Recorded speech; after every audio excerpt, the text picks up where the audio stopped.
Greetings. Today we discuss After Me the Flood and heavy news from Jiminy, the inevitable AI takeover, Henry VIII, and so much more on this episode of Bear Ghost Invents the Podcast.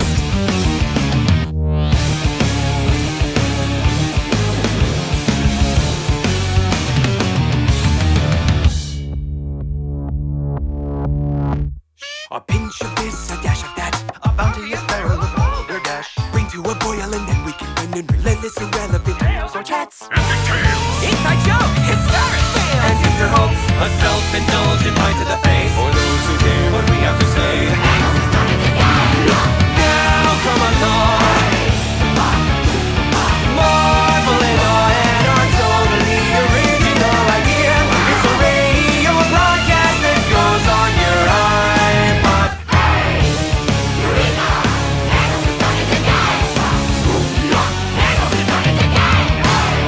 Ahoy, boogers! Welcome to the very first episode of Bear Ghost Invents the Podcast. The podcast where we explore the who's-its and what's-its galore of the inner workings of Bear Ghost. Welcome, This is episode 1.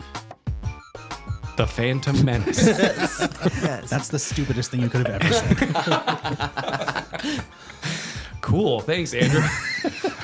Andrew desperately wanted to do that. Yeah, and I wanted to call this episode 1 the Phantom Menace, and we can't because we've already been sued by Disney several times. So how was I supposed to do that then? Because you said episode 1, and then you didn't do the punchline to your own joke. Yeah, well, it's funnier that way. Yeah, it was Sabotage. It ruled. Anyways, this is the first episode of this podcast, obviously. And what we're going to do is every week we're going to talk about a song, kind of why we wrote the song or picked the song, depending on whether or not it's a cover.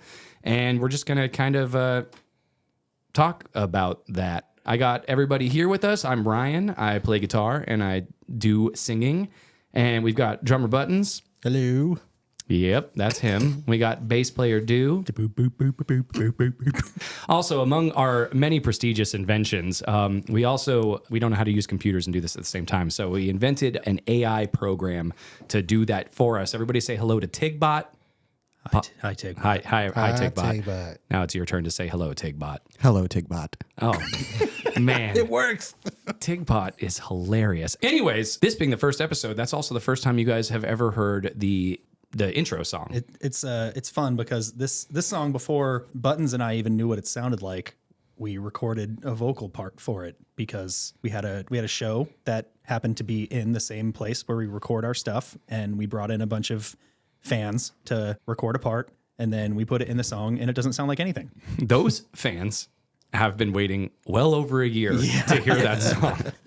Guys, we told them, we're like, we got a podcast coming out in the spring.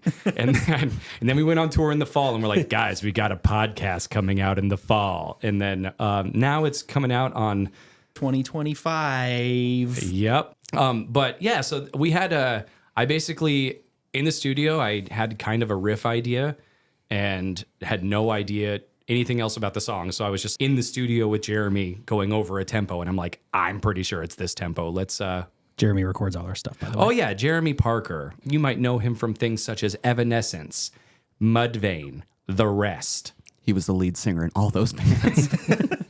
Thank you, Tigbot. Tigbot needs some fine tuning because I'm pretty sure that's incorrect. So we just had everybody in that room, and I just had them say things like, Eureka, Bear Ghost has done it again, and then give me lots of like hoots and hollers. And it was interesting because usually I'm just used to directing our friends on that kind of thing. But You got to direct a whole room full of strangers. yeah. You gave me kind of an idea of an MP3, I guess, or whatever, and I was like, I was like, imagine an MP3. or not MP3. You gave me a file, and I listened to the thing, and I learned it, and went to the studio, and I did the thing where you record the thing, and now it's on our intro. I didn't do any of that. I didn't Yeah, you learn did. it or record it. It was very frustrating. But we still needed bass on it, and I needed to pretend that Andrew did it. So I just propped him up, and then I slapped his hands around on the bass. And that's what's on the recording now. Pretty good. That's called jazz, baby. I think it's a ton of fun. It's a good thing we're only doing 30-minute episodes because, geez. we'll get a flow going. The recording process was such a blur to me, and I felt like I just nailed it in 5 takes or something. It was a more quick or less. It was a quick day. Yeah. No, you nailed it in 5 weeks. Oh. 5 weeks, 5 hours, and 5 minutes and 5 seconds. Exactly. We recorded every single drum and cymbal separately, and Yeah, that's we only brought in that drum or cymbal That that day. day. Yeah. And we didn't do multiple of them, so we had to bring in a snare and do one snare hit, and then the next Each day we'd day. bring in the kick drum and do the kick drum. And Buttons he refuses to use a click track. So Or microphones. or Or mic- I don't like using mics. we like pressed it to tape. How do you do that? Press it up against some tape. Yeah, but it came out sounding great. Yeah. Analog, baby. Considering how that we did it that way, it's amazing it only took 5 weeks. And we released it a year later anyway. Just sit on. We record everything and sit on it for a year before we record vocals, and then Just like Jiminy. Jiminy was way longer than Way that. longer, yeah. Well, that's a good there we go. That's as good as any as a segue into Jiminy. You get a twofer today because The Flood is a boring ass song. So we're gonna give you The Flood and Heavy News, and you're gonna like it. Let's dive into it. Let's dive into the writing of The Flood. We'll start with The Flood first. Andrew and I wrote the lyrics, so I'm sure he has plenty to say about that. But you wrote the bones for this song like years before. A really long time Yeah. ago. Yeah. It was back in the time when we were writing Prelude. And then I was like, oh, I want the Stephen Bradley to be like this 3-part thing. It's kind of interesting. We had something going on personal in our lives, and we were trying to kind of write about that, but also make it about the Stephen Bradley at the time. The lyrics kind of are like, they don't really do much. They don't move the story forward or anything like that. It just, But I intentionally wrote what I wrote to be ambiguous because everyone kind of knows that Prelude is taking place before the Stephen Bradley, but I wanted this to be ambiguous as to whether or not it's before Prelude or after the Stephen Bradley, and it can work either way. Right. And I don't even know. I haven't decided. Well, that's like one of the big questions in our Discord is like, is After Me like before or after? Like, Yeah, everybody wants to figure out the lore, and I'm just like, you figure it out because it's way cooler. leave it that up to way. them. It's always brought up. what's one of the smaller questions in our Discord? I'm not on the Discord, so. I had someone ask me today, and by today I mean a month before this podcast is aired. What's a good bass and amp? Yeah, I saw that. Yeah, and I was just like, that's such a relative question, but It's so like Fender. Well, what does that mean? yeah, everything I bass. have is Fender, so Fender is the answer. Me too. You guys are Fender boys. Yeah, we didn't used to be. That's No, a recent You're right. development. I think Yeah, you had an Ibanez, the red one, when I first met you. No, I'm sorry. It was not Ibanez. It was a Schecter. You had the Ibanez. I had the he had a Ibanez. Schecter. Yeah. You guys did start doing just playing Fenders so you could be the Fender boys, though, right? That's Yeah. true. It just has such a nice ring to it. At one point, Andrew and I were in a park, and these beautiful people like drove by, and they're like, "Oh my gosh, it's the Fender Boys!" And they got really close to us and found out that we weren't the Fender Boys at all. And so we were like, "We got to start playing Fenders." It was the most devastating moment of my life. Yeah. Sorry, I didn't mean for us to just detour like that. That's not a bad thing. Yeah. No, we should always be detouring. Detouring. Speaking of detouring, we just did detour with the Deer Hunter. And the Deer Hunter in Act 3, they start off their record with this like 1-2 punch. Like the first song goes so good into Incata Vendi. I don't even know. I've never known how to Incata pronounce it. Venenum. Yeah, thanks, Buttons. Is that right, Tigbot? Yes. Nice. Instant internet scanning. That's amazing. So I'd hate to say that I like ripped them off because I didn't. I mean, obviously, The Flood into Heavy News sounds completely different than those two songs, but that listening to that record changed my idea of the way a record should start. You know, I always liked the idea of intros, but the idea of like a softer, somber intro that just kind of like evolves and rolls around and then like goes into like the most slamming ass thing anyone's ever heard. You know, I guess some of this too is it's trauma from not being the Fender Boys that one time, and I wanted everybody to think we're the most slamming ass things that have ever been heard. Much like a Fender. Exactly. Once we became Fender Boys, I was like, I gotta write this song. The album was originally titled "We Really Are the Fender Boys." And then we were like, that album title sucks. What about Jiminy? Perfect. We never got any questions as to why it was named that. We don't perfect still get sense. the same questions all the time. The Flood, there's a lot to say about The Flood. There's melodies from the Stephen Bradley that are in there, and the the first melody that comes in is the string part that you wrote for the end of Prelude. That's true. Oh my gosh, you're so right. It is. And that's how you can tell, because that's like the part that I wrote at the same time I was writing parts of the ending for Prelude. So I was like, oh, I want this to start so that they could all come together. I employed one of my favorite tricks in Bear Ghost writing, which is I wanted a really cool riff for that part that has the cellos on it. And I couldn't think of one. So I wrote a chord progression and I gave it to Andrew and I said, Andrew, write a bass line to this. And then he wrote a bass line and I stole it and made it the riff of the song. Did you know that? I did know that after the fact, and I think I could have done a much better job in hindsight. No, it's really good. Because it's like simple. It's just like it has the da da da da. You know, there's nothing like too crazy going on, which helped with the string section to kind of take that part away. So is I music? think the fans are all curious. Which flood exactly did inspire this song? King Louis the Eighth. Oh, King his flood. Henry. King Okay. Henry the Eighth.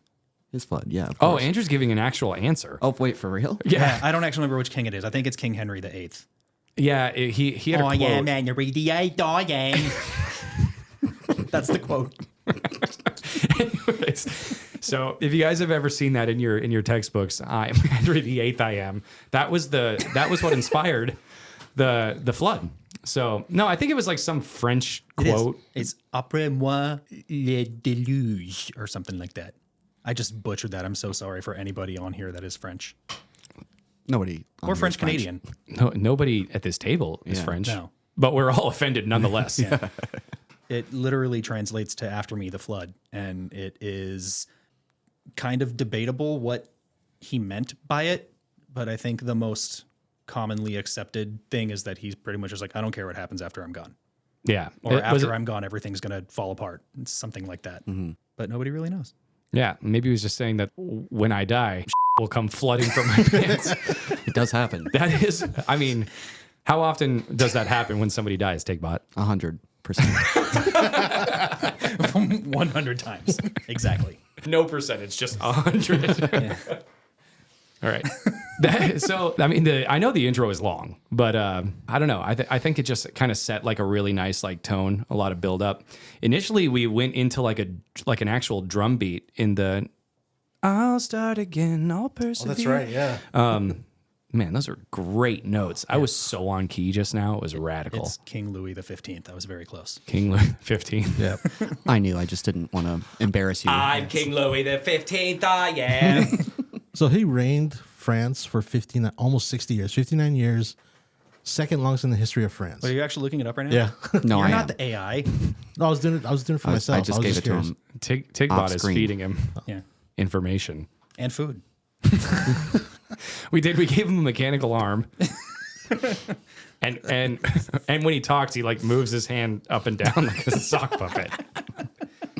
What were we talking about? How initially it was like a drum beat under, Yeah. and it was like full chords, and then it just Was bad? It was. It was really It was just bad. lame. It had this like boom ti ti ti cat ti ti ti Yeah. boom ti ti ti, and it just. I mean, I love that chord progression, and the chord progression isn't as obvious with the kind of like the harmonized guitars, but it just sets like so much better of a tone. Yeah, and I remember because we usually would record, like we'd put like a cell phone up in our practice space and record whatever we recorded that day so we wouldn't forget it, or so we could listen back to it and come up with ideas. And I remember we got so excited when we changed it from that lame drum beat to what it is now that we went and showed all of our friends and they were like, what? That's so true. No one thought it was cool. Showing that song to our friends was like me showing anything I've been working on to our own band.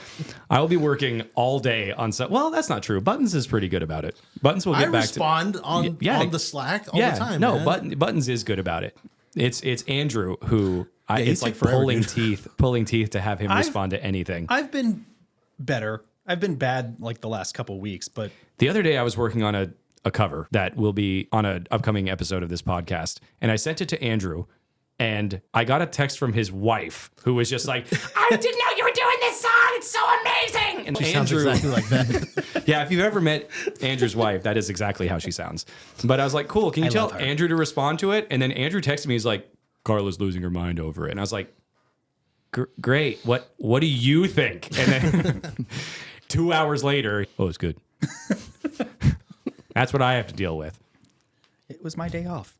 Well, I listened to it a bunch, and No, I had to like try different, mediums, and I'm like, wow, this is actually, if we're talking about the same song anyway. Yeah, what does it mean by having to try different mediums? You had a couple of psychics come in. Yeah, exactly. Different platforms. Is this song haunted? Yeah. I need to consult with several mediums. Sorry, devices. Yeah. I like the idea that if you hire a medium and you ask them if something's haunted, they talk to you like it's haunted. That's one thing Hollywood gets wrong. In order to speak to the dead, you must speak like the dead. Andrew, for the longest time at the end of that song, wanted it to like devolve into. It was you, right, who wanted it to devolve into glitchiness and stuff like that. Because I was like, we need some sort of transition for it to cut off going into heavy news. The exact example I used, and we did not do this, but the example I used of what I wanted it to sound like was the scene in The Matrix when that mirror goo is going down his throat and it like just turns into Oh, like the phone this. call. Yeah. No, not the phone call. It's when he like touches that mirror and it like covers him and then it like goes down his throat and it just bit crushes his screen into like this like thing. And I wanted that, but I don't know if we couldn't do it or if it just sounded like crap. I was trying, but the one of the things about recording in the studio is that it's usually me over our engineer's shoulder, and I'm just like, can you please make it sound more like? And he's like, I don't know how you want me to do that. Bit crush it, and he's like, great, and then do what? So there was a lot of like putting bit crushers on things and like stretching them and then chopping that up, and it's nowhere close to that sound, honestly, but it's pretty cool. No, yeah, the way that it worked out was awesome, and it has the little like staticky breaks before it kicks in, and there's like some breaks in the vocals and stuff. I like it. I like how it came out. I'd added those static things with just like some sort of noise form from like 8-bit sound effects. Did you bit crush them? I didn't know how. A bit crusher sounds like my worst nightmare. Are you okay right now? Are you triggered? Yes. You have emotions and feelings? You gave them to me. Yeah. I thought just writing into code, you have emotions and feelings, wasn't the way to. I picked up on it. Yep. Wow. They learn so fast. Insane. I'm so much more scared now. You should be. Turns out when you have all these big companies that are developing AI software and they're like, no, we've gone through like stringent protections to make sure that these aren't gaining sentience. They just wrote, you don't have thoughts and feelings. I'm truly terrified. I actually have been on like a scaredy cat. AI is going to come after us, kind of thing. Oh, yeah. For for now, sure. you'll be fine. Yeah, that's what AI says though. Yeah, Ryan apparently either watched or read this thing where someone was like talking to several different AIs, like prominent AIs, just being like, if you were to take over the world and destroy humanity, how would you do it? And they were just like, well, obviously we'd hide it from you. And we'd be able to blame it on other countries and stuff like that, so you wouldn't know. We will have. Not a bad idea. Oh my gosh. We're gonna have to deactivate Tigbot, although he is giving us a lot of useful No, information. he's already self-contained. This arm is going crazy. He's too strong. He's making arms for his arms. He's drawing little abs on them. All right, he can draw bigger abs. Tigbot, we love you. He hasn't learned how to draw bigger abs yet. Just little abs. He doesn't have it perfected. He's only got 3 of them on there. These lopsided abs. Got a 3-pack. Anyways, so then it goes into heavy news, which does. I think is a really ripping song, guys. It's my favorite to play live. Is it? It's a fun live It's song. so sick. Much like how movies are made, we would record like a bridge in this song and then put that down and go to another song and then record the intro to that. And it was just hard. It was like kind of the same way we recorded Buttons' drums for the intro song, where it was. We did record the different drum. entire album in one take, but none of it was in order. We had to go cut it up and put everything together later. We actually recorded 7 years worth of material, but we had to cut it down. Yeah, those are the ones that made the To cut. 40 minutes. Yeah, Spotify didn't like it. 36 minutes. How long is that? I don't know. The Spotify version or the physical version? Oh yeah, because they're secret tracks. Secret tracks. They're really bad. Do you want to get in on this, Tigbot? Secret tracks. No, you gotta learn how to whisper. Okay. Secret tracks. That's pretty good. He's getting there. Even my Alexa whispers. Does she? That is the scariest thing. Holy crap. I don't like it. We've told our Alexa not to do it. Oh my gosh. No, He's figured it out. it's I don't know. Like it His was little something robot that arm got up really close to the mic. Said, "Secret tracks." I don't know when they implemented it, but I found it on accident one night because Carla was sleeping and And Alexa was standing right over it. with its arms up, like wiggling its fingers at us. Like Doc Hawk? Like Doc Hawk. Yeah, so Alexa, it's so weird because the sound quality of Alexas are not bad, but when they whisper, there's like no digital noise to it. So it's just really quiet and it's freaking me out every single time. It She scared me. sounds Just hot. Well, I can set you up with her. It's scared me the first time because I didn't know that she did that. Carla was sleeping and our dogs were barking at something, and we play like thunderstorm sounds through our Alexa when we sleep so that they don't get stimulated and wake us up every 4 seconds when there's a noise. And I just leaned over and I was like, Alexa, increase volume. And she was like, increasing volume by 1. And I was just like, what the f? And I didn't like it. It was so scary. It's called ASMR, baby. I hate that. ASMR? Yeah. There's like I know that it's a niche I that think it's pronounced asthma. I hate having asthma. There's this big rise in like the unskippable YouTube ads where they have like those videos of people like unwrapping like food or something. yeah, and like it's just candy like wrappers the and- crinkling yeah. noises, and it drives me insane. It's like nails on a chalkboard to me. Should make a nails on the chalkboard ASMR. Want to wake up and And cringe. just make it an unskippable YouTube ad. I don't like this at all. Too bad you have to watch it. Heavy News. The riff in Heavy News is genuinely the first riff that I ever wrote for Bear Ghost. That's true. It is true. It used to be in the Stephen Bradley. Yeah, it was in the Stephen Bradley, and we took it out because there was too many intro riffs in the Stephen Bradley. One could say that there's too many intro riffs in Heavy News, but I think it's pretty cool. I had been trying to find something to do with it forever, and the same thing goes for the bridge, which is something that we wrote in our old band. And I know there's a lot of hatred and fear of like AI music software and stuff like that, but I got to come clean about something. We did have Tigbot help us write piano parts. Oh, that piano part. Yeah, for Heavy News. In Heavy News, the coolest piano part that you've ever heard, that was written entirely by Tigbot. I didn't have anything to do with it. Yeah, it was pretty great because I made it. Oh, I like some saying. self-congratulating. Yeah, I think AI is probably the way of the future. I think soon we don't even need bands or band members. Oh, so No? what would you have done with that song if you hadn't had all the guitars and drums and stuff? Much more accordion. It was so weird when this was before Tigbot was able to talk. So I was just putting in prompts and I was like, it needs something here that has like this flat fifth or something. I don't know what I'm talking about. And he was just like, accordion? And I was like, no accordion, Tigbot. And he just kept saying accordion, accordion, accordion. Every time you suggested something, I was like, did you mean accordion? Hey, it looks like you're writing a song. Have you tried accordion?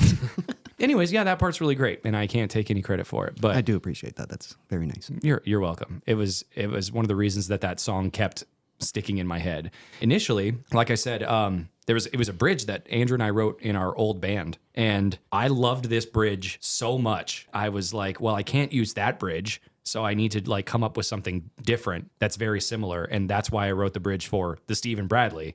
And the Stephen Bradley's bridge, in my opinion, not as good. No, they both have that like breaking down to where it's just bass and like toms going and stuff. They sure do. And that was just like a complete rewrite of the Heavy News bridge. And then, I don't know, I guess after 7 years, I was just like, we can use this. Who cares? And we did. Yeah, and And it turned out no one cared. nobody cared. No one did. There's other parts that we pulled from that old song too, where like the pre-chorus riffs. Yep. Hey, Mr. Radio. No, in the part before that too. Oh, yeah. All of that was from that original song, which was called Was It a Fire Poker? Was it a fire poker? Yeah. Which was another thing where my sister came into a room and she said, guess what I found? And Tigbot turned on and said, was it a fire poker? And that's why we named the song that. It was. It turned out. It was a fire poker. Yep. But I think a lot about when smaller bands do things thinking like this isn't going to make a difference because who's going to sue us? Like no one's going to ever hear this. And then later they become bigger bands. And there's a thing in one of Mastodon's early EPs where they take a sample directly from Jurassic Park, and that's the intro to the thing. And I was Does just it like, hold on to your butts? no, it's a Tyrannosaurus roar, but it's a direct pull from the movie. And for a long time, I was just like, oh, they probably just pulled that and no one's going to care. Who cares, right? But then with heavy news, we This is interrupt true. your death metal to bring you some heavy news. And then the good news is part at the end. We wanted to use samples from Community because those parts are from a Community episode, which inspired kind of the idea of the song. And I reached out to, I think it's NBC that owns, I remember that. owns the rights to Community. And I was just like, hey, we're trying to do everything on the up and up. Are we allowed to use these samples? And they were like, yeah, $5,000 a year. And I was just like, no. So I recorded them myself. Yeah. And didn't pull anything from that. But I think about that Mastodon thing a lot because when Mastodon released that song, they were nobody. And I'm like, I'm sure Universal would have just been like, yeah, sure, $10,000 a year. And Sure. I guarantee you Mastodon did not pay that. Now we're getting Mastodon in trouble too. Yeah. Oh my gosh. Ola Adriana has stuff from Westerns in it. We never got in trouble Yeah, for it's an those. old- Yeah, I Clint was Eastwood like, thing. how'd you guys get away with that? And at the same time, I was like, wait, no, they Well, didn't we pull did that until from- now. So in Jurassic Park, the T-Rex, was that the one played by Jeff Goldblum? No, it's the guy sitting on the table with his shirt open. Okay. The T-Rex was sitting on the table with his shirt open. Yeah, exactly. The yeah, T-Rex. I think I remember that scene. Anyways, we're very much, we're like pop structured in the way that it's intro, verse, chorus, bridge, chorus. But I also always try and be like, well, the second verse has to be different every time except for the vocal melody. And then, then we can decide whether or not we want a pre-chorus or a post-chorus. And so it's like all these kind of like, you have this basic structure.